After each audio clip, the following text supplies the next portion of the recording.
তো যাকে দেখতে পাচ্ছেন তার বয়স প্রায় 12 বছর হয়ে গেছে, তার এখন অনেক রকমের সমস্যা বেরিয়েছে, তার মধ্যে হচ্ছে টিক ফিভার। তো ফিভার কমছিল না, তারপরে ব্লাড টেস্টটা যেহেতু দেখছেন আমি এখন কালেকশন করছি, কিন্তু এই রিপোর্ট বেরিয়ে গেছে। আমি যখন ভিডিওটা আপনাদের সামনে দিচ্ছি রিপোর্ট বেরিয়ে গেছে, ওর বেবেসিয়া আছে, এমিথিস আছে, মানে নানান রকমের পোকা আছে, আর তার জন্যই ব্লাড কালেকশন করতে হয়, ব্লাড টেস্ট করতে হয়।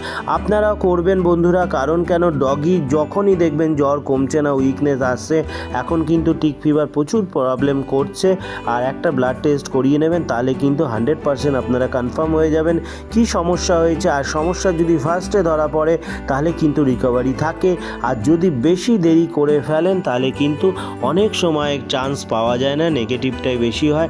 যাই হোক, এর স্যালাইন ইঞ্জেকশন হয়ে গেছে, প্রথম 1-2 দিন খুব ঝিমিয়েছিল, তারপরে কিন্তু ফুল অ্যাক্টিভ হয়ে যাচ্ছে। তাও ভালো হতে অনেকটা সময় লাগবে, কিন্তু আশা করি ভালো হয়ে যাবে।